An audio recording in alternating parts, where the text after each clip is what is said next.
Hello বন্ধুরা, ডবিটি MAT স্কুলের পক্ষ থেকে তোমাদের সবাইকে স্বাগত। আশা করি তোমরা সবাই অনেক ভালো আছো। আমি আনিকা মাহজাবিন। আজকে আমরা 2.3 এর দ্বিতীয় পর্ব দেখব। তাহলে চলো শুরু করি। এই 2.3 এর দ্বিতীয় পর্বে আমরা অনুশীলনী কিছু প্রশ্নের অঙ্ক দেখব। 12 নম্বর অঙ্কে দেখো আমাদের বলছে যে স্বপন একটি কাজ 24 দিনে করতে পারে। এটি মনে করো আমাদের স্বপন। এখন রতন তার বন্ধু, সে ওই কাজটি 16 দিনে করতে পারে। রতন তার থেকে অনেক কম সময়ে কাজটি করতে পারে। এখন বলছে যে স্বপন ও রতন একত্রে কত দিনে কাজটি শেষ করবে। এখন এসব অঙ্কে তুমি যেটা করবে, তোমাকে এটির ক্ষেত্রে বলছে যে 24 দিনে কাজ করতে পারে, রতনের ক্ষেত্রে বলছে যে 16 দিনে কাজ করতে পারে। তো উভয়ের ক্ষেত্রে তারা একদিনে কত অংশ কাজ করে সেটা তোমরা প্রথমে বের করবে। তাহলে এই স্বপন 24 দিনে করে হচ্ছে এই একটি সম্পূর্ণ কাজ, তাহলে একদিনে সে 1/24 অংশ কাজ করবে। আবার রতনের ক্ষেত্রে দেখো, সে 16 দিনে করতে পারে একটি কাজ, তাহলে একদিনে সে করতে পারে সেই কাজের 1/16 অংশ। এখন রতন ও স্বপন একত্রে একদিনে কত অংশ কাজ করে? এই 1/24 যোগ 1/16 এত অংশ কাজ।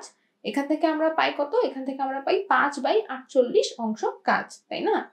এখন দেখো, তারা এই 5/48 অংশ কাজ করে একদিনে, তাহলে সম্পূর্ণ অংশ করে কত দিনে? এটা আমরা বের করতে পারবো ঐকিক নিয়মে।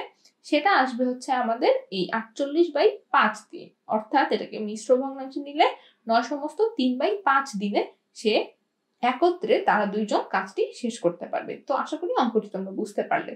এখন আসো আমরা 13 নম্বর অঙ্ক দেখি। এখানে আমাদের বলছে যে একই রকম প্রায় অঙ্কটি, এখানে বলছে যে হাবিবা ও হালিমা একটি কাজ 20 দিনে করতে পারে, এরা দুজন, ঠিক আছে? এখন হাবিবা ও হালিমা একত্রে 8 দিন কাজ করলো। কাজ করার পরে এদের মাঝখান থেকে একজন চলে গেল, মনে করো হাবিবা চলে গেল, ঠিক আছে? এখন বলছে যে হালিমা বাকি কাজ 21 দিনে শেষ করলো।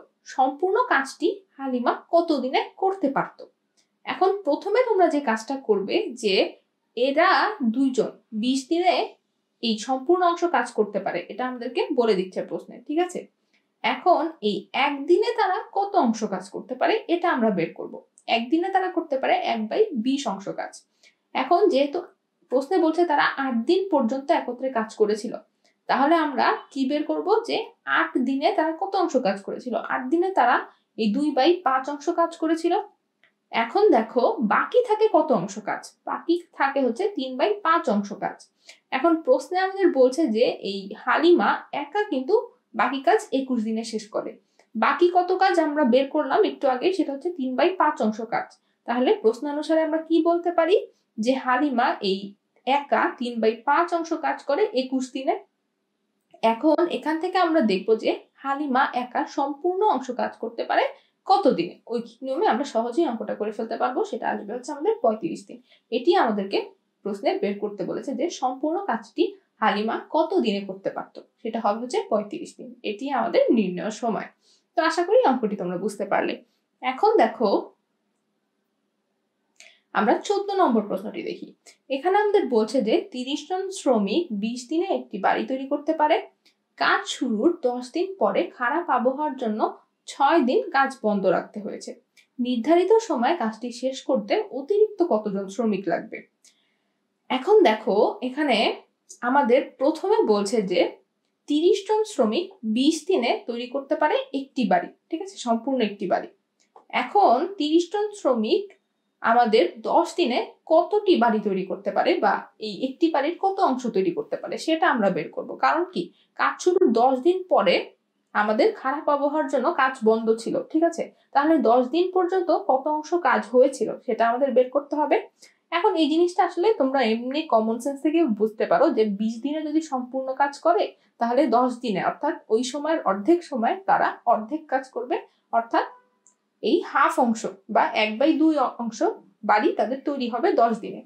এখন দেখো, তাহলে বাড়ির কাজ বাকি থাকবে 1 থেকে এই হাফ বিয়োগ করলে যত হয় তত, অর্থাৎ এই 1/2 অংশ। এখন খারাপ আবহাওয়ার জন্য 6 দিন কাজ বন্ধ থাকায় তাদের মোট সময় কত ব্যয় হয় বলতো? 10 যোগ 6 16 দিন। এখন আমাদের কাজ শেষ করতে হবে হচ্ছে তোমাদের 20 দিনের মধ্যে, তাই না? তাহলে বাকি সময় থাকে কত? 4 দিন। এখন আমাদের 4 দিনে কাজটি শেষ করতে হবে।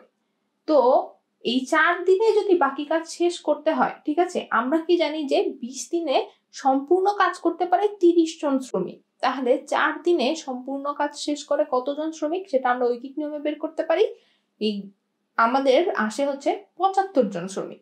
এখন তাহলে আমাদের অতিরিক্ত কতজন শ্রমিক নিয়োগ করতে হবে যদি 4 দিনে কাজটি শেষ করতে হয়?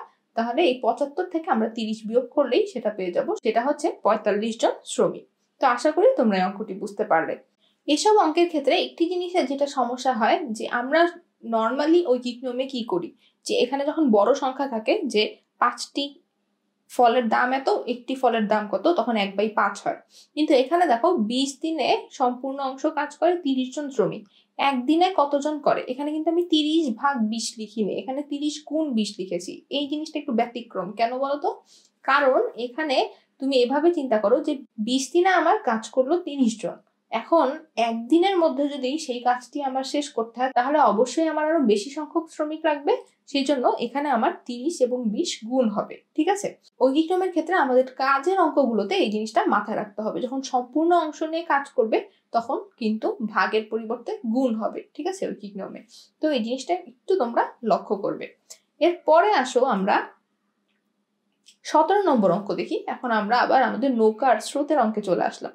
এখানে আমাদের বলছে যে স্রোতের অনুকূলে একটি নৌকা 4 ঘন্টায় 36 কিলোমিটার পথ অতিক্রম করে, এটা হচ্ছে নৌকার কার্যকরী বেগ।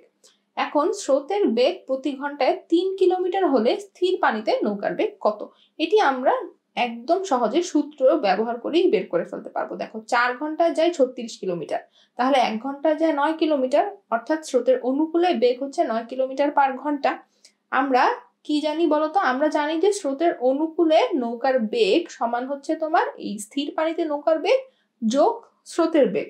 এখানে স্থির পানিতে নৌকার বেগ বের করার জন্য আমরা স্রোতের বেগটা যদি এদিকে নিয়ে আসি সমীকরণে, তাহলে বিয়োগ হয়ে যাবে অনুকূলে বেগের থেকে। তাহলে আমরা এখানে বিয়োগফল কি পাই? বিয়োগফল পাই 6 কিলোমিটার পার ঘন্টা। এটি হবে হচ্ছে স্থির পানিতে নৌকার বেগ। এরপরে আসো আমরা 18 নম্বর অঙ্কটি দেখি। এখানে বলছে যে স্রোতের প্রতিকূলে একটি জাহাজ 11 ঘন্টায় 77 কিলোমিটার পথ অতিক্রম করে। স্থির পানিতে জাহাজের গতিবেগ প্রতি ঘন্টায় 9 কিলোমিটার, স্রোতের গতিবেগ প্রতি ঘন্টায় কত? এখন স্রোতের প্রতিকূলে জাহাজটি 11 ঘন্টায় যায় 77 কিলোমিটার, তাহলে 1 ঘন্টায় কত কিলোমিটার যায়? অর্থাৎ স্রোতের প্রতিকূলে গতিবেগ কত নৌকার সেটা আমরা পেয়ে গেলাম 7 কিলোমিটার পার ঘন্টা। আমরা যে মূল সূত্র জানি সেটা হচ্ছে তোমার স্রোতের প্রতিকূলে জাহাজের কার্যকরী গতিবেগ সমান স্থির পানিতে নৌকার বা জাহাজের গতিবেগ বিয়োগ হচ্ছে স্রোতের বেগ যেটা। এখন সেই সূত্র থেকে আমরা যদি স্রোতের গতিবেগটা বের করতে চাই তাহলে স্রোতের গতিবেগটা এই সমীকরণে বাম দিকে চলে আসবে, আর বাম দিকে যেটা ছিল স্রোতের প্রতিকূলে এই জাহাজের গতিবেগ সেটা ডান দিকে চলে আসবে। ঠিক আছে, এখন দেখো আমরা এই যে জানি স্থির পানিতে জাহাজের গতিবেগ কত সেটা প্রশ্নে দেওয়া আছে 9, এবং স্রোতের প্রতিকূলে গতিবেগ কত সেটা আমরা বের করলাম 7। এদের বিয়োগফল থেকেই পেয়ে যেতে পারি যে স্রোতের গতিবেগটা কত হবে, সেটা হচ্ছে 3 কিলোমিটার পার ঘন্টা। তো আশা করি অঙ্কটি তোমরা বুঝতে পারলে। এটি শুধু সূত্রের অঙ্ক, এখানে কোনো প্যাচ নেই, এবং মানে একটু কমপ্লিকেটেড একটা অঙ্ক আমরা উদাহরণে দেখে এসেছি, সুতরাং এটা বোঝার কোনো সমস্যা থাকার কথা না। এরপরে আসো আমরা 23 নম্বর অঙ্কটি দেখি। এখানে বলছে যে 100 মিটার দীর্ঘ একটি ট্রেনের গতিবেগ ঘন্টায় 48 কিলোমিটার। ওই ট্রেনটি 30 সেকেন্ডে একটি সেতু অতিক্রম করে, সেতুটির দৈর্ঘ্য কত? এখানে দেখো আমাদের বলছে যে এই ট্রেনটি এই সেতুটি অতিক্রম করে 30 সেকেন্ডে। ঠিক আছে, এখন সেতুটির দৈর্ঘ্য কত আর এই ট্রেনের গতিবেগ বলে দিচ্ছে। তাহলে দেখো এই গতিবেগ হচ্ছে আমাদের 48 কিলোমিটার ঘন্টায়। আমাদের যেটা করতে হবে এইটি সেকেন্ডে কত মিটার সেটি বের করতে হবে। ঠিক আছে, 3600 সেকেন্ডে যায় 48,000 মিটার, তাহলে 1 সেকেন্ডে যায় কত মিটার? 30 সেকেন্ডে যায় কত মিটার? ঠিক আছে, 30 সেকেন্ডে যায় 400 মিটার। এখন দেখো সে 30 সেকেন্ডে সেতুটি অতিক্রম করে। এই যে সে সেতুটি অতিক্রম করলো, এই সম্পূর্ণ সেতুর দৈর্ঘ্য এবং নিজের দৈর্ঘ্য অতিক্রম করলো না? তাহলে এই 400 মিটার থেকে যদি আমরা ট্রেনের দৈর্ঘ্যটা বিয়োগ করে দিই, ঠিক আছে, তাহলেই কিন্তু আমরা সেতুর দৈর্ঘ্য পেয়ে যাব, যেটা হচ্ছে 400 বিয়োগ 100 অর্থাৎ 300 মিটার। এটি হবে আমাদের উত্তর। এরপরে আসো আমরা সৃজনশীল প্রশ্নে চলে যাই। এটি আমাদের আগের অধ্যায়ের উপরে, তো এটা নিয়ে আমরা শুধু আলোচনা করব। সেটা হচ্ছে উদ্দীপকে বলছে তামা দস্তা ও রূপা মিশিয়ে একটি গহনা তৈরি করা হলো। ওই গহনায় তামা ও দস্তার অনুপাত হচ্ছে 1:2 এবং দস্তা ও রূপার অনুপাত হচ্ছে 3:5। এই গহনার ওজন হচ্ছে 110 গ্রাম। কয়ে আমাদের বলছে যে তামা দস্তা ও রূপার অনুপাত কত। তো এখানে এটাকে আমাদের শুধু ধারাবাহিক অনুপাতে নিতে হবে। এই 1:2 ও 3:5কে ধারাবাহিক অনুপাতে নেওয়ার নিয়ম তো তোমরা জানো। এরপর ধারাবাহিক অনুপাতে নেওয়ার পরে আমরা 3টি অনুপাত পাবো, তাই না? 3টি সংখ্যার একটি অনুপাত। তো সেখান থেকে তামা দস্তা ও রূপার ওজন তোমরা পৃথকভাবে নির্ণয় করবে, ঠিক আছে? মোট ওজন যেহেতু জানো, তাহলে মোট ওজনের ওই তামার অনুপাত এবং হচ্ছে মোট আনুপাতিক সংখ্যা থেকে তুমি তামার পরিমাণটা বের করতে পারবে, এভাবে দস্তা ও রূপার পরিমাণও বের করতে পারবে। এরপরে আমাদের বলছে ওই গহনায় কি পরিমাণ দস্তা মিশালে তামা ও দস্তার অনুপাত 1:3 হবে, তাই না? তো এখানে দেখো তুমি কিন্তু তামা ও দস্তার একটি আসল পরিমাণ পেলে, তাই না? মানে 30 বা 60 এমন পাবে, ঠিক আছে? 30 গ্রাম 60 গ্রাম এরকম। তো সেখান থেকে তুমি যেটা করবে যে তামারটা এখানে যেটা পেলে সেটা ঠিক রাখবে, দস্তার ক্ষেত্রে যেটা পেলে ধরো 60 গ্রাম পেলে, তাহলে লিখবে যে 30 অনুপাত এই 60 যোগ x সমান এই 1:3। কারণ হচ্ছে এই যে দস্তার যে পরিমাণ তার সাথে আমাদের x পরিমাণ জিনিস মিশালে আমি অনুপাতটা পাবো হচ্ছে 1:3। না হলে তো এই অনুপাতটা হবে হচ্ছে আমাদের 1:2 যেটা দেওয়া আছে, কারণ এই অনুপাত ধরে হচ্ছে আমরা এই প্রত্যেকটি পরিমাণ বের করেছি ক্ষয়ে, ঠিক আছে? এখন যেহেতু আমাদের বলছে যে এই অনুপাতটা পরিবর্তন হয়ে যাবে যদি আমরা এই মিশ্রণে আরো দস্তা মিশাই, তাই না? তো তাহলে আমরা এই দস্তার যে প্রকৃত পরিমাণ পেয়েছি তার সাথে x যোগ করব এবং তামার যে আসল পরিমাণ পেয়েছি সেটাই রাখবো। তাহলে সেই অনুযায়ী আমরা এই যদি সমীকরণটি সমাধান করি তাহলে x এর একটি মান পাবো, সেটি হবে হচ্ছে এত পরিমাণ দস্তা মিশালে তামা ও দস্তার অনুপাত 1:3 হবে। তো আশা করি এটি তোমরা বুঝতে পারলে। এরপরে দেখো আমরা আরেকটি সৃজনশীল দেখি। এখানে আমাদের বলছে যে রাসেল একজন ঘড়ি ব্যবসায়ী, ঠিক আছে? তিনি একটি ঘড়ি 625 টাকায় বিক্রয় করায় তার 10% ক্ষতি হলো। কয় বলছে যে তার বিক্রিতে কত টাকা ক্ষতি হলো। তাহলে দেখো এখানে 10% ক্ষতি যেহেতু, তাহলে বিক্রয় মূল্য 100 বিয়োগ 10 অর্থাৎ 90 টাকা। তাহলে তার ক্ষতি এখানে 100 থেকে 90 বিয়োগ করলে যত হয় অর্থাৎ 10 টাকা। এখন ক্ষয় বলছে যে এই ঘড়িটির ক্রয় মূল্য কত। এখন দেখো বিক্রয় মূল্য যদি 90 টাকা হয় তাহলে ক্রয় মূল্য ছিল তার 100 টাকা। এখন বিক্রয় মূল্য 1 টাকা হলে ক্রয় মূল্য কত? বিক্রয় মূল্য 625 টাকা হলে তার ক্রয় মূল্য কত সেটা আমরা পেয়ে যাব 694.44 টাকা। গয়ে আমাদের বলছে যে ঘড়িটি কত টাকায় বিক্রয় করলে তার 10% লাভ হবে। এখন 10% লাভের ক্ষেত্রে কি হবে দেখো, 10% লাভের ক্ষেত্রে তার বিক্রয় মূল্য 110 টাকা।